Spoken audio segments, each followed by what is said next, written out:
Welcome to M1 news. సమాజంలో ఆడబిడ్డ పట్ల గౌరవం, సమానత్వ భావన పెంపొందించేందుకు హన్మకొండలోని కూరపాటి మల్టీ స్పెషాలిటీ హాస్పిటల్ వినూత్న సామాజిక కార్యక్రమాన్ని ప్రారంభించింది. ముద్దు బిడ్డ పేరుతో ఆడబిడ్డల జననాన్ని ప్రోత్సహించే ప్రత్యేక పథకాన్ని ప్రకటిస్తూ తమ ఆసుపత్రిలో ఆడబిడ్డ పుడితే ఉచితంగా డెలివరీ సేవలు అందిస్తామని వెల్లడించింది. ఆడపిల్ల పుట్టడం కుటుంబానికి అదృష్టం, సమాజానికి వరం అనే సందేశాన్ని ప్రజల్లోకి తీసుకెళ్లే లక్ష్యంతో ఈ కార్యక్రమాన్ని చేపట్టినట్లు ఆసుపత్రి యాజమాన్యం తెలిపింది. లింగ వివక్షను నిర్మూలిస్తూ ఆడపిల్లని ప్రేమిద్దాం, చదివిద్దాం, ఎదగనిద్దాం అనే సామాజిక సందేశంతో ఈ కార్యక్రమాన్ని ముందుకు తీసుకెళ్తోంది. వైద్య సేవలతో పాటు సమాజానికి బాధ్యతాయుతమైన సందేశాన్ని అందించడం తమ కర్తవ్యమని ఆసుపత్రి నిర్వాహకులు పేర్కొన్నారు. ఆడబిడ్డల పుట్టుకను ఆనందంగా స్వాగతిస్తూ మహిళా సాధికారతకు తన వంతు సహకారం అందించాలనే సంకల్పంతో చేపట్టిన ఈ వినూత్న కార్యక్రమం స్థానికంగా ప్రశంసలు అందుకుంటోంది.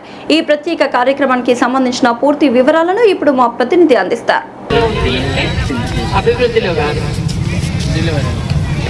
అమ్మాయిలు పుట్టకుండా అంటే ఫీమేల్స్ భ్రూణ హత్యలు, అమ్మాయి తెలియగానే 5 months అబార్షన్స్ చేయించుకుంటున్నారు. దానిలో టాప్ 10లో ఉంది. సో మనం అంటే ఇప్పుడు ప్రస్తుతం ఉన్న నిష్పత్తి ఏంటంటే 1000 మంది అబ్బాయిలకి 900 మంది అమ్మాయిలు ఉన్నారు. ఇంకా ఇలా ముందు ఇంకా ఇలాగే కొనసాగితే ఇంకా అమ్మాయిలు తగ్గే అవకాశం ఉంది. కాబట్టి అమ్మాయిల్ని ఎంకరేజ్ చేయడం కోసం మేము ఒక కార్యక్రమం చేపట్టాము. ఏంటంటే అమ్మాయి పుడితే మా హాస్పిటల్లో డాక్టర్ సర్వీస్ ఛార్జెస్ లేవు. అంటే మేము డెలివరీ చేసిన ఛార్జెస్ మేము తీసుకోమన్నాడు. సో అంటే ఇంకా బయట నుంచి వచ్చే డాక్టర్స్కి మాత్రం ఇవ్వాల్సి వస్తుంది, మెడిసిన్స్కి ఇవ్వాలి. అదర్ దాన్ దట్ ఛార్జ్ చేయాలనుకోవట్లేదు. ఎందుకంటే ఇది ఒక రకంగా వాళ్ళకి హెల్ప్ అవుతుంది. అమ్మాయి పుట్టగానే అబ్బాయిలు అనగానే స్వీట్లు పంచుతున్నారు. సో ఇది కూడా ఒక సెలబ్రేషనే, అమ్మాయి పుట్టడం కూడా సెలబ్రేషనే అని. ఇంటికి లక్ష్మి. ప్రతి కమ్యూనిటీలో, ప్రతి రిలీజన్లో అమ్మాయి పుట్టడం అనేది అదృష్టంగా భావించే పరిస్థితి ఉంది. కానీ ఇప్పుడు ప్రస్తుత పరిస్థితిలో అలా లేదు. ఇంకా ఫ్యూచర్లో ఇంకా డిజాస్టర్ అయ్యే అవకాశం ఉంది. కాబట్టి దాన్ని తగ్గించడానికి మేము ఈ కార్యక్రమాన్ని చేపట్టాము. ఇంకా మేము అందరికీ అవగాహన చేపిస్తున్నాము. ఈ రకంగానే ఫీమేల్స్కి ఎక్కువ అవగాహన చేపిస్తున్నాము. అమ్మాయి పుట్టే మా దగ్గర ఈ ఛార్జెస్ తీసుకోపోవడమే కాకుండా సెలబ్రేషన్ చేస్తాం. సెలబ్రేషన్ చేసి వాళ్ళను ఆ సెలబ్రేషన్ మూడ్లో ఇంటికి పంపిస్తామన్నట్టు. అలాగే పబ్లిక్లో అవేర్నెస్ ఏం చేస్తున్నామంటే ఫ్యూచర్లో అబ్బాయి ఉన్నవాళ్ళు పట్టణం తీసుకోకుండా అమ్మాయిలను తీసుకోండి అని చెప్తున్నాం. సో ఆ రకంగా మేము ఇప్పుడు ఛార్జ్ చేయనంత మాత్రాన అమ్మాయిలు పుట్టకుండా వాళ్ళు అంటే అమ్మాయిని యాక్సెప్ట్ చేసే అవకాశాలు తక్కువనే ఉంటాయి. సో సొసైటీ ప్రాబ్లం, యాక్చువల్లీ ఇది సోషల్ ప్రాబ్లం.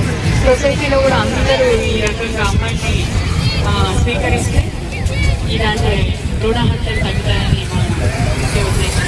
సో దీనికి మీ అందరి సహకారం కోరుతున్నాము. Thank you. మన వాకింగ్ గ్రౌండ్లో ఈరోజు అవగాహన సదస్సు ఏర్పాటు చేయడము, మనందరి సపోర్ట్ కోరడం అనేది చాలా మంచి పరిణామము. మనము ఇట్లాంటి కార్యక్రమాలకు మనం సపోర్ట్ చేస్తే వేయడము అనుకున్న ఒక మంచి ఆశయానికి నెరవేరడానికి ఆస్కారం ఉంది. కాబట్టి మనం ఇక్కడే కాకుండా మన గ్రూపులలో షేర్ చేసుకుంటూ ఇటు విషయాన్ని విస్తృత ప్రచారం చేస్తే చాలామందికి లబ్ధి పొందే అవకాశం ఉంది. కాబట్టి మనమందరము మేడంకు సపోర్ట్గా నిలవాలని ఈ సందర్భంగా కోరుకుంటున్నాను. Thank you. ఒక మంచి ఉద్దేశంతో కూరపాటి ఫౌండేషన్ వారు తీసుకున్న ఈ నిర్ణయానికి ఈ గవర్నమెంట్ ప్రాంత వాకాంక్షలందరి తరఫున ప్రత్యేక ధన్యవాదాలు.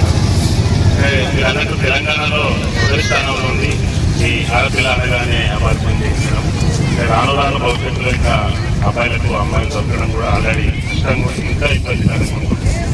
అలా ఆ హత్యలను నివారించడానికి మీరు తీసుకున్న ఈ నిర్ణయాన్ని ప్రజల తరఫున మేము ప్రజలందరూ సహకరిస్తారని రమేష్ చెప్పినట్టు దీన్ని చాలా ఎక్కువ ప్రచారం చేస్తాం. మా వాకాంక్ష నుంచి ఖచ్చితమని చెప్పగానే మాకు కొంచెం స్పందన ఎక్కువ ఉండాలని కోరుకుంటున్నాను. ఇంకా ఛార్జెస్ కూడా ఇంకేమైనా అవకాశం ఉంటుంది 50% తగ్గియండి మేడం. Thank you.